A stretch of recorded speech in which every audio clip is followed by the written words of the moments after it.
것처럼 적어도 앞으로 2주일 동안은 트럼프 대통령을 포함한 미국 정치권의 모든 일정이 사실상 중단될 수밖에 없는 상황입니다. 이건 최선의 시나리오고 트럼프 대통령의 회복이 만약 늦어진다면 더 큰 혼란이 올 수 있습니다. 이런 일이 과거에 없었기 때문에 어떤 경우의 수가 있을지도 참 예상하기 어려운데 그래서 우정엽 세종연구소 미국 연구센터장을 급히 좀 불러서 직접 물어보도록 하겠습니다. 자, 우 센터장님 어서 오십시오. 네, 안녕하세요. 많이 놀랐죠? 네, 좀 특이한 상황이어서 놀랐습니다. 과거에 미국 대통령이 이런 감염병에 걸린 적은 제 기억에는 없었던 것 같아요.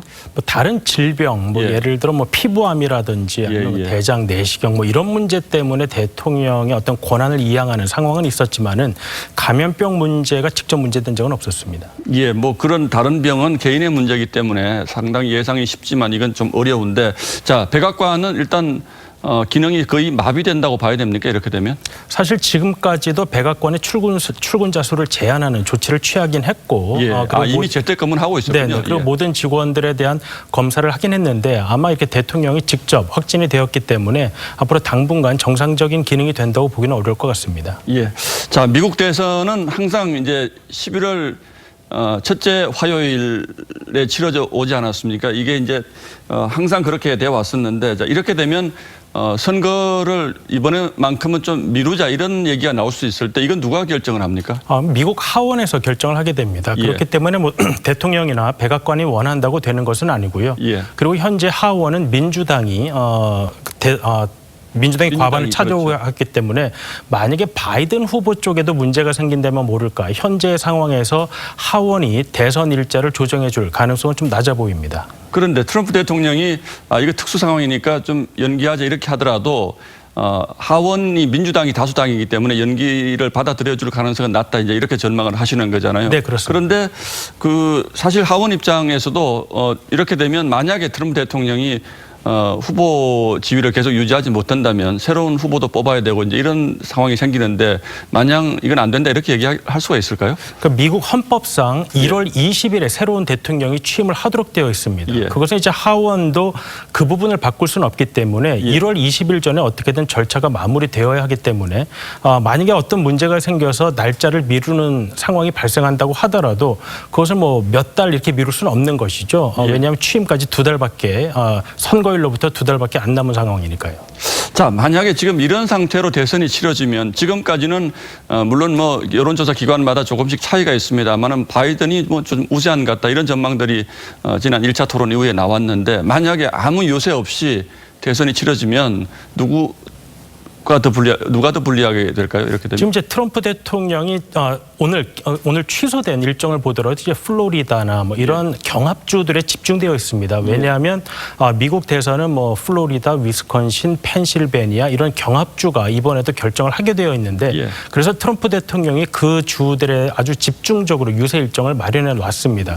그리고 또 하나 중요한 것은 이제 선거자금 모금인데 그 선거자금 모금 행사에 트럼프 대통령이 직접 모습을 보이는 것이 매우 중요했던 것이죠. 근데 이제 앞으로 적어도 2주간은 그런 행사를 하지 못한다는 것. 그리고 트럼프 대통령이 지금까지 바이든 후보를 왜 화상으로만 선거운동하냐, 직접 할 용기가 없냐, 뭐 이렇게 비난을 해왔었는데 본인도 뭐 상황이 허락한다면 화상으로 유세를 할 수밖에 없는 그런 상황이 된 것이 트럼프 대통령의 정치적으로 유리하다고 볼 수 없는 그런 상황이 되었다고 말할 수 있겠습니다. 대통령에 좀 불리하게 작용할 것이다. 당연히 이렇게 보시는 거고요.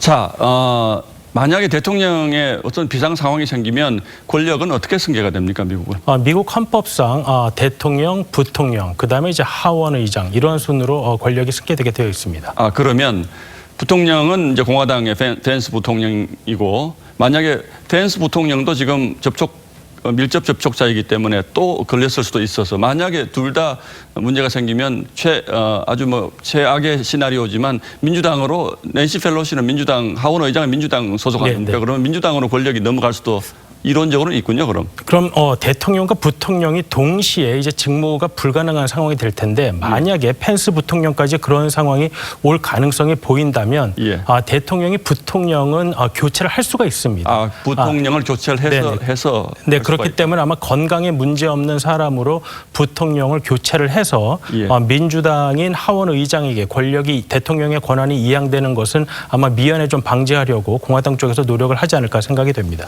자, 이게 뭐 지금 정치뿐 아니라 경제도 전 세계가 좀 많이 흔들릴 것 같고 이런 걱정이 되는데, 자, 마지막으로 지금 딱 한 달 남았는데, 전체적으로 이제 오늘 당장 일어난 일이기 때문에 다 전망하기는 어렵습니다만, 어떤 상황이 벌어질 것으로 보시는지요? 일단은 세계에서 가장 중요한 국가라고 볼 수 있는 미국의 대통령이 어떠한 상황이 될지 모른다는 불확실성이 매우 커졌습니다. 예. 그렇기 때문에 지금 미국에 아직 증시가 열리지 않은 상황인데 예. 오늘 아침 증시가 열리게 된다면 아마 시장도 매우 부정적으로 반응을 하지 않을까 생각이 됩니다. 예. 자, 걱정입니다. 뭐 이제 미국 대통령의 건강 문제는 어떻게 보면 이제 전 세계가 다 관심을 가질 수밖에 없는 이런 상황이어서 어쨌든 뭐 좀 빨리 회복이 됐으면 좋겠다 이런 생각이 들긴 하는군요. 예, 우정엽 박사 잘 들었습니다. 고맙습니다. 감사합니다.